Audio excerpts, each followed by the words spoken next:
Hi there.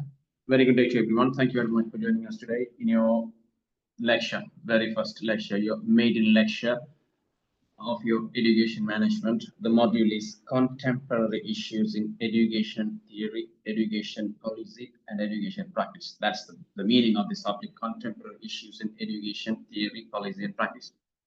In this subject, in this module, the first question you're going to answer is this: examine recent conceptual changes in educational theory, policy, and practice. When you see this question, we can clearly understand that there are changes happening in the theory related to education. Based on the changes in the theory, the policy is developed, it is rewritten, it is improved, and that is leading to a different practice. So that is what we have to examine here. In this current era of education, education is the key because we are living in the uh, knowledge-based economy. So if you want to live your life, if you want to build your wealth, if you want to earn money, you got to be educated. Education is key for you. So you have to know what's happening in the education industry. And we professionals in this subject, in this course, are trying to be educational professionals. So we need to know what's happening in the industry, what is happening in education. So let's see what happens in that. What are the changes happening, and what is uh, the outcome of that, and how it is solved. Now, let's have a look at the definition of theory and the policy with practice in general. Let's see what theory is all about. What a theory is all about. A theory is something or some systematic explanation for understanding, to understand a phenomenon. Okay, that's a theory. A policy is a set of guidelines designed to address a specific issue in connection to this theory. That's the policy, and that is made by policymakers. So if you have something happening in this world, if you can understand it systematically, if you can understand, if you can explain systematically what is it and how it is happening, that is the theory. And using this theory, you can apply that theory to an issue, to solve a problem. That is when you need to have a law or a rule. If you do this, if you solve this way, your problem will be sorted. And you have to write the set of rule. That is what set of rule or set of guidelines. That is what we call the policy. Based on this policy, you would develop things. You would develop your real-time application to solve your real-time situation. So that is the practice based on this. Let me explain this to you using this good example in here. Let me take this little theory. Now, we all have experience flying in an aeroplane, or otherwise we have seen the way an aeroplane takes off, cruise, flying, and landing in some other destination. We have seen that. Now, the theory of taking off, the theory of cruising, of flying, the theory of landing of an aeroplane is a practice based on certain policy. Okay, and that policy is developed based on the theory. The theory is this: I have taken a pigeon here. This pigeon is taking off to fly. Okay, for that there's a theory. Right, look at the way the wings are, look at the way the legs are. Okay, and the way the elevation of this bird, the angle of that bird's body to the earth, you can look at it. This is how you have to take off. The same theory, based on this theory, you develop a policy to build an aeroplane, an aircraft. Look at this aircraft, it is taking off. Wheels are still out because taking off, not totally taken off. So this, the angle like this, the same theory, right? The same practice of this theory. The pigeons taking off theory is the practice of this aeroplane. And after you take off to the cruising height, you will be flying towards your destination, and your body of your aircraft is parallel to the world, to the earth. It's flat. There is no angle now that flies. When it is flying, you won't see the wheels outside. Wheels are all inside, taken inside the aeroplane. There's nothing outside, and you will keep your aeroplane in the sky floating. According to aeronautical science, if you want to fly in the sky, the weight of the flight, the aeroplane, is to be zero. Okay, it should be zero. That's when you can fly. So you put all the energy to move this aeroplane towards your destination, and the weight is zero. That's the same theory these birds are applying. When the bird is flying, the weight of the bird towards the earth is zero. The gravity and all the forces around it is zero, and you just simply fly. The weight is not pushing it down to the earth towards the gravity. That's the theory. Okay, so when you come to that point, you will be cruising. When you're cruising, when you're flying, you will be having your wheels inside. Look at the bird, the legs are inside. You can't see the leg. And after that, taking off. And in fact, landing. When you're landing, your wings will get bigger. Have you seen an aircraft when they're trying to land? The wings get extended by another 1/3 of the usual size. When they're flying, the wings are a little smaller. When you're landing, the wings will be a little bit bigger. You get some extension there. Next time when you fly, have a look at it through your window. Okay, and you land. When you're landing, look at the angle of the aeroplane. The legs are coming out, the wheels are coming out, and you land. But this is how it works. And let me explain what I mean by this to your subjects. This is a theory, how to take off. All right, based on that, you develop your policy. What is the policy?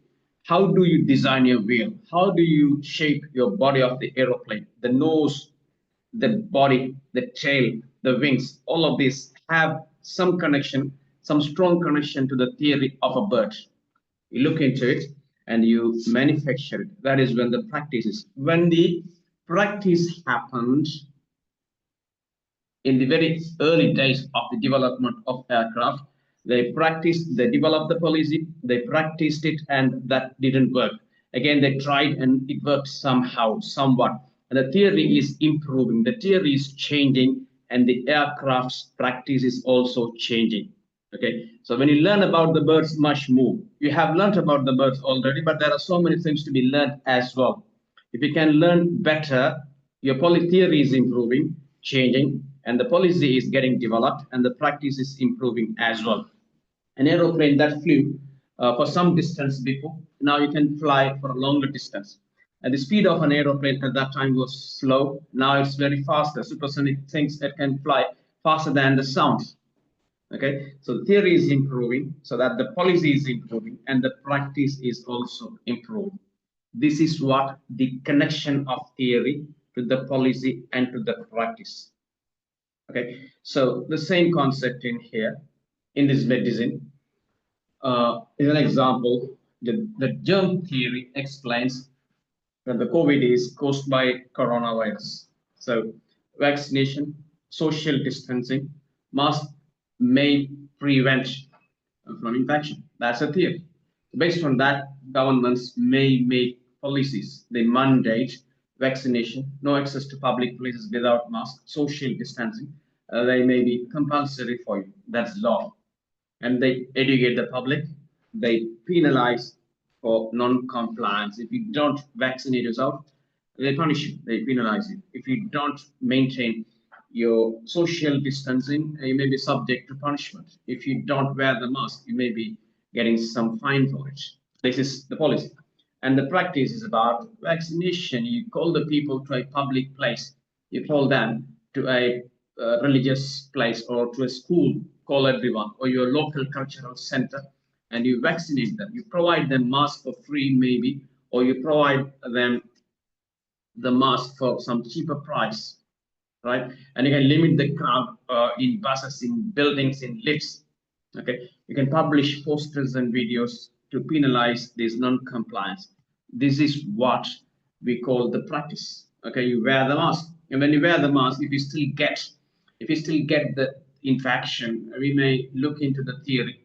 The theory may develop. The material that you use for mask may be not the right one. The theory may say the material that you use to cover your face in your mask should be improved. The vaccine formula, the vaccine you took may not work. So that you have to improve the theory, build some new theory, so a new formula now. You make a new policy for it, and then you vaccinate yourself, so you can get yourself cured. You can get yourself prevented from this infection. This is the theory, right? Uh, in education, we can see a lot of examples. You can read this in your learning material. Now, let's have a look at the relationship between theory, policy, and the practice. So the theory informs the policy. Based on the theory only, you develop your policy. So policy is informed by the theory. When the policy is informed, when the policy is informed with the theory, you develop your policy, and the policy directs the practice. The policy will tell you as to how to do, as to what to do to practice based on that theory. This is the connection. So there is a connection. Policy comes first. I'm sorry, the theory comes first. Based on that, the policy is developed, and the policy directs the practice. This is the chain of command. This is the relationship between all these three factors. Right? Right. Now, in your subject, we have questions here: theories, policies, practice. The initial question is about the conceptual changes in education of theory, policy, and the practice. So let me answer that question. Uh, number one change. Number one change in education. I don't know if you can recall your memory when you were in your school. At that time, we used to have teachers. Okay, and the teachers, they used to teach us in the school, we still respect them, we still listen to what they say. When you see them in the streets, you usually get out from your vehicle in some culture, and you respect your teacher, your sir, your miss, and ask them, how can I help you, sir? How you? I'm doing good. And how about you? Can I help you? You respect them. Sometimes when you see them, you visit them at their home as well. It happens. The reason is because earlier days, that the discipline of learning, the theory of learning was to listen to the teacher, teacher-centered learning. Teacher-centered learning, meaning you listen to the teacher of what he says. You just recall your grade 10 school classroom. You went there, teacher comes with the knowledge. He may comes with a book, and that's the book. He reads it, he has knowledge about it, and he teaches what he knows, and you listen to what he says. That's it. You never go somewhere else to learn things. You never have anything to say to the teacher either, because you don't have any knowledge about what he's talking about. If you're talking about some science subject, he teaches what that subject is all about on the content. He has the content, he has the message, he has the notes, and he teaches it. And what you do, you memorize. Okay? And teacher is the authority. You think teacher knows everything, so you never go to Google, because we didn't have Google at that time. We didn't have any chat GPT. We did not have any online resources. So no other means of learning. So teacher is the authority, meaning he knows everything. You have to listen to what he says. And the passive learning, he teaches what he knows. So you are learned, you are educated, you are learned. You don't learn what you don't know. You don't learn what you really want to know. You don't have a chance to learn what you don't know either. Okay, you listen to what the teacher says. That's the teacher-centered learning. So you respect him, because you know he's the authority. He knows everything. He taught you everything. So I have to respect him. But today's learning is about the learner-centered, meaning learners are there. Teachers are just guides.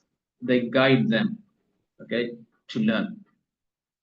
They don't teach everything, because most of the cases teachers don't know anything about what you can learn things from. Let's say a teacher is teaching some topic. On that topic, if you go to Google, if you go online, if you go to Google Scholar or some other libraries online, you can learn a lot of things that the teacher did not touch at all. You can learn many things, right? So you learn many things than he teaches. You may know many things than he knows after the learning. This is why you don't respect teachers these days like those days, because you don't learn everything from him. He is not the authority. Okay, so here you will learn things through your experience, experiential learning. You learn through interaction. Okay, and since you are learning these things, you will be able to solve problems. Because if you have a problem, if the teacher wants to solve it, he has to solve with what he knows. But what he knows, is it enough to solve every single problem? The answer is no. The problem that you see now may be some brand new problem the teacher had never heard of. So we need to solve this. To solve this, you have to interact with new knowledge. You have to experience the problem. You have to learn inquiry based ways. You have to discover new things. You will have questions to answer. Okay, this is what we call learner centered. Learners learn what they don't know. Learners learn what they need to know. Okay, learners don't only learn from one source, one authority. So the teachers are there, they support you. That is why in our assignments I tell you, do your assignments, read from any document you wanted to. I have learned 25 documents on this topic maybe, and you may bring your answer from different 100 documents that you learn from. Not a problem. But I told you what to learn, where to learn, what are the topics you have to touch. I just guide you something. I may refer some books for you as well to read. That's all I do. The rest is yours. And I teach you for about 15, 20 hours. You learn about 200 hours to complete this subject. So the way I teach you within 2 hours or 20 hours, you don't need to spend 200 hours to learn the same thing that I taught. You will be spending your time on different materials, different sources of knowledge. So you'll be learning a lot. This is about the learner-centered learning. Now, this is what the change, right? The new theory is you should let the learner learn themselves. You just guide. It's a new theory. Okay, so based on this, we have policies and we have practices as well. This is the learner centered, the first change that I would like to discuss here. The second one is about this standardized learning to differentiated learning. What does that mean? Standardized learning is about you have a set of syllabus, you have a specification, meaning your syllabus. Okay, that is same for everyone. Okay, you have the same notes, you have the same way of teaching. Teacher is the authority again, and the passive learning, you learn within that set of syllabus, within that set of topics. That is standardized. Everyone study from this class will learn almost the same thing. That is standardized. Okay, from that we have moved to differentiated learning. The reason is because if I teach you something, I I get some students to listen to me very carefully, and those students may understand me very clearly. However, some students in the class, they may not have the capacity to understand clearly of what I say, right? So we need to have some differentiated methods to get everyone to learn things on their own way. So for you, I give you a lecture. For the others, I give them some exercise. For some others, I refer them some notes. That is how it goes. So standardized learning is about you learn something from the teacher with the one size fit all, meaning same PowerPoint slide, same example, same whatever, you put them together and you teach that to your students. That is standardized learning. Differentiated is about you understand your classroom, you understand the level of all the students based on their level, based on their capacity, based on their circumstances, based on their needs, their ability, their interest. We teach them in different ways. So in the same class, we apply different methods to understand the same thing sometimes. Okay, so I give you an example, you may understand that, some others may not. So what I do for the others, I take a different example to understand those things to them. So that is differentiated learning. So this is a new concept, new theory. In the class, you should not treat every single student at the same level, with the same needs, with the same interest and ability. There are differently able people. The ability may differ student to student. So you have to look into that, and you have to customize your teaching, customize your assessments. Okay, for some students, You may ask a couple of questions and you may say you are okay, you are done. For some other students, you may have to ask them to write some answers. That is what they do. Okay, that is how they're assessed. This is what the standardized learning and the differentiated learning, and the theory is shifting now. You should look into differentiated learning than standardized learning. So that is the second shift. Third is about this knowledge transmission and knowledge construction. Earlier days, we used to fill our brain with whatever the teachers pour. Teachers, they have some set of dialogue. They memorize certain things. They have the usual lecture. They come to the classroom, they transmit that, they throw those messages to you, and you fill those messages inside your brain. That's it. You don't have any chance to evaluate that. You don't have any chance to look into some additional information connected to this. You don't have any other option to refer to learn more than what they give. So they transmit, you just receive it. But today's one is about the knowledge construction. When I mean knowledge construction, you will be learning things and you will be understanding many new things than the teacher teaches. Teacher may teach you something, that's fine, but you would develop some additional theories, you would develop some additional discoveries about certain problem, about certain knowledge, and so on. That's the today's thing. That is why today in classes, youngsters, they bring in many new things in terms of business, in terms of science, in terms of computing, in terms of AI. Anything we talk about, they bring in new things that is not known to the teacher, because you are able to construct things. You should be able to you should be allowing your students to learn things on their own, to understand things on their own, so they develop new stuffs. This is the theory. Okay, this is the new change in this. So knowledge transmission to knowledge construction. The main other change is incorporation of technology. Now, the technology is the key in today's studies. And I don't know if you can remember, recall your classroom, you had a blackboard and some chalk in your table. You had a duster in your table. That's what we used to have. The teacher comes to the classroom, he writes some notes on the blackboard and he cleans it and he writes it again. And that is a traditional classroom. We did not have any computers there. We did not have any PowerPoint presentations, any projectors, any electronic books. Did you read any electronic books, online books? No, not at all. Okay. Did you have any applications, any softwares in your phone to learn something, to listen to something? Did you have any LMS to learn things from? No. So the traditional classroom was just a teacher, she is the authority. Okay, they impart the knowledge to the students. They teach you, you listen to what they say. After the teaching, they ask a couple of questions to make sure you have taken what they said.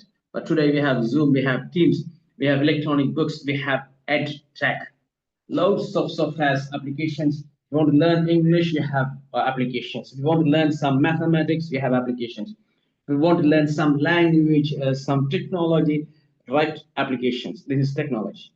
Now, you cannot deny this technology to your classroom. That is why today countries, Asian countries like India, Sri Lanka, those kind of countries, they are transforming the classrooms into digital classrooms. They have the digital interactive board or smart blackboard, they call it, right? There are so many technologies they incorporate in the classrooms. That is new theory, because you have to teach your kids with the technology. This is a change as well. Now, in terms of your assessments, earlier days the assessment was summative. What is summative assessment and the formative? Summative assessment is about you teach the students. After you complete your teaching, you will be doing some tests, exams. At the end of the instruction, you do an exams to evaluate the student. You give the marks after that, 50 marks, 60 marks, 100 marks, A, B, C, D, or pass, credit, or distinction, that way, right? That happens at the end of it. So summative assessment. You teach everything, at the end of it, you assess them. That is summative. Formative assessment is about you teach the student, and on that particular day, or maybe 1 or 2 days later, you ask them some questions, you do some tests, maybe some exams or some questions, or ask them to do some presentation, whatever, and you look into the learning of it. And you give some feedback and you say what is good, what is not good, what to be done, what need to be done, what shouldn't be done, all those things you give. So the feedback, okay, so you give the feedback, and they do the assessment, and the feedback goes on and on. It's like cycle. Throughout your learning, you do this. You don't wait until the end of your semester, end of your term to test your students. When you're teaching on a daily basis, on a regular basis, you test them. That is formative assessment. This is good because uh, if you teach something to a student, if you do some formative assessment, you can understand the understanding of your students. If they understand you, you may come to a conclusion that my teaching is working, my teaching is good.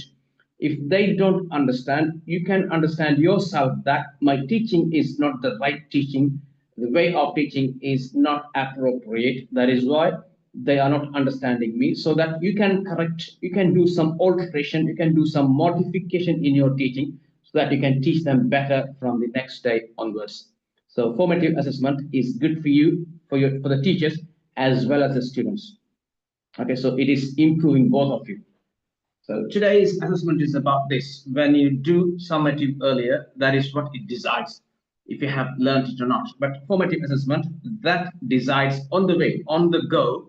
You will be assessing your students. Finally, you do some tests and you complete the learning, you complete the teaching, you complete the assessment. So today's method is this. Right, with that, we have a few more. Lifelong learning concept is new. Okay, earlier days, we get out from the university, and after that, you never go back to your book. You might have seen your parents at home. You might have seen your uncles at home. They say, I'm a graduate from this university. I have bachelor's in business administration. I'm a doctor. I'm an MBBS doctor from this university, from this medical faculty, and so on. And they don't do any revision. They don't do any CPD, continuous professional development. They don't do any further learnings. Okay, they just apply all what they learned in the university. Right, that's the earlier trend. But today, your learning never ends when you complete your degree. Your learning really starts when you complete your degree. Until you die, until you're in that particular profession, you have to learn. There are so many ways that you can do to learn a lifelong. Example, if you're a doctor, after the completion of your medical degree, you may start practicing treating patients. Now, when you do this, you have to get the new updates on what is happening in the medical world, what is happening in these medicines, in these pharmaceutical productions and manufacturing, all these tablets and the formulas, and what is happening in these microbiology, what are the new developments of these virus and bacteria. You have to upgrade yourself, update yourself. Otherwise, you won't be able to treat patients. You would kill your patients if you apply the older theory. So in that case, how do you do this? You may have to subscribe to medical journals. There are journals you subscribe. Some of them are free. Some of them may need you to make some annual subscription. So they give that article to you or the journals to you, so you can upgrade your knowledge. Okay, you can update your knowledge listening to that, reading to that, you can. And you may become a member of some professional bodies of medicine. So those professional bodies, they do trainings, they do CPDs, continuous professional development programs. They send you new developments. There are WhatsApp groups of doctors, they share their practices, experiences on that group, so on. And that will make you learn every single day. That is lifelong learning. This is the concept of today's education. Earlier days, you study, you shut your book, get out, certificate, convocation, get married, you settle in life. You don't have anything to do afterwards. But today, you can't do it. If you do it, you will get outdated. So lifelong learning is the next change that's happening.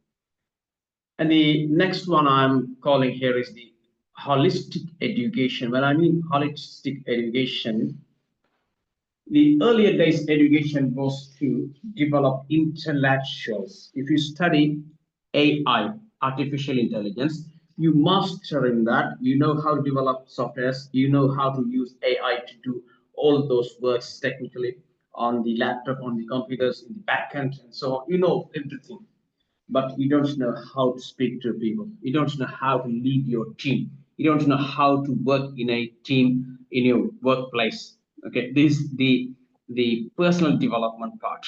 Right, you need to learn about your personal development, your ethical development, your social interaction related developments. You have to know all of it. So today's education is not only teaching you one plus one, two, the mathematics. They teach you how to work in a workplace, how to speak to your customers, how to speak to your colleagues with you. Okay, how to socialize yourself, how to be ethical in the industry, in the office, in the market, within your family, and how you can lead your company, lead your team, lead your country. Those kind of personal developments are also taught in today's education. So school, they teach, or they give more emphasis to these extracurricular activities to develop those kind of skills. In fact, I would call it the soft skills. Okay, they don't only teach the hard skills. Hard skill means you learn how to add one plus one. That's hard skill.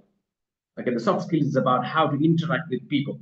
That is also incorporated. There are policies here, and that will lead to some practice. Okay, and the next part is about the global and interdisciplinary perspective. Earlier days, when you are studying in your school is local. The syllabus that you learn is local. Okay, the history you learn is local. You learn about your country, your vicinity, your city, that what happened to you in the past, what's happening within your country. That's what you learn. But today's topic, today's education is about learning uh, across culture. You go cross border, you go to the other part of the world, other corner of the world, and then you learn what's happening over there, because the world is very much interconnected. Okay, so today we have a project like this for this to improve this student mobilization. You study 2 years of your degree in your university in your country.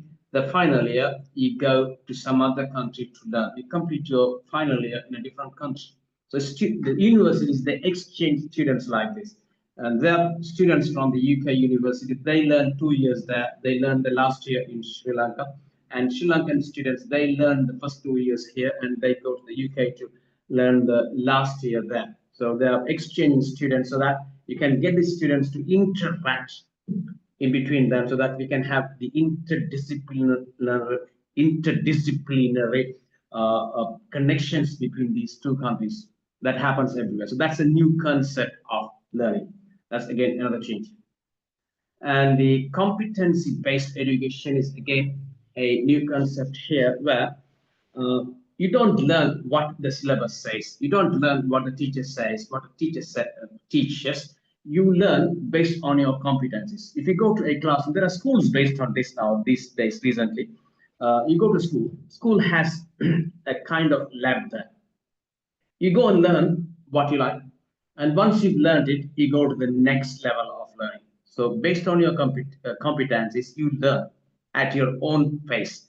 They don't force you, they don't push you to learn with everyone else. They look into your competencies, your capacity, your skill set, and they let you to study based on that speed. When you do that, you go to the next level. So every student in the class will be in different points, different learning points, because based on the competencies that differ student to student. We call this competency based education, CBE. It is again a new concept. In your class, you may be finishing the third unit, whereas your friend would have finished the fourth one. The other friend would have done only the second one. Okay, and this is how. So flexible to learn. Formal to informal, we know this. Formal learning is about uh, You have set of rules, you have set of syllabus, you learn exactly what it says. Informal means you learn from anything, you learn from anywhere, you learn from anyone, you learn from any environment. Informal learning, right? Let's say if you want to learn some coding, you go to the class has a syllabus, they have set of PowerPoint presentation slides, they have a couple of video clips, you listen to all of it, and you're learning it within the settings, within the time frame, timetable is there. You have a teacher, you speak to him, he speaks to you, and you get your learning done. That's formal. Informal is about when you're going in the bus, you take your phone, listen to the YouTube, and you learn things from him, from that YouTube. You go to your friend's house, he is in the computer, and he is a master in coding. So just sit with him for 5, 10 minutes. You try something out with him. He says, this is how you do this coding and writing, and you learn it. It's informal. Okay. So today's learning is moving from formal to informal. You learn a lot of things informally. For example, you may be cooking at home. Okay, you're cooking rice. That may be very tasty. You may be a kind of chef. You have the mastery in cooking. Where did you learn that from? Did you learn that from school? Have you been to any cookery courses? Answer is no. But you cook well. Why? Because you informally learned it from your mother. That's informal learning. Okay, there are professional people. They play cricket. They're formal players, meaning they go to a professional cricket academy. You train yourself. You learn that. But there are so many players. They play in the streets. Street players. They play in the backyard of their house. They play in their garage. Informal learning, and they become great players as well. Informal learning is more effective than formal learning. Formal learning is expensive because you have to pay for the school. Informal learning is cheap, sometimes free. And formal learning, you forget it. Informal learning, you never forget because you learned it using your eyes, using your hands, practically. So today's education says let the students learn formally, in fact, informally than formally. So you have to focus to informal learning than formal learning. And the next thing is about the collaborative learning or cooperative learning. When I mean collaborative learning, collaboration, you never learn things on your own. We call this sometimes the social learning. How does that work? When you have some problem, you put that problem on the Facebook and say you have friends in the Facebook. Maybe you have a specific Facebook group that you make your problem. I'm doing so and so, and I have a problem like this. Anybody has some knowledge about it? And someone says, I know somewhat. I had the same problem last week. Try this out, and he gives some solution. When you try it out, it doesn't work. And you say, I tried it out, but it didn't work. When you say that message, the other guy on the same group says, instead of that, try this. He gives you a different alternative, and you try that, and then that may work. So when you do this, all three of you and the rest of the members in the group, they all learn. This is what we call collaborative learning.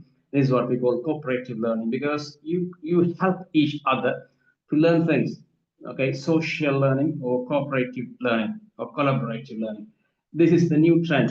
Okay, now if you take a workplace these days, if you go to the workplace, let's say a software company, you have your boss. He's the one owning the company. He appoints 25 people in his development center. So you develop softwares. When you're developing softwares, definitely you will have problems. When you write your codings, that coding might not work.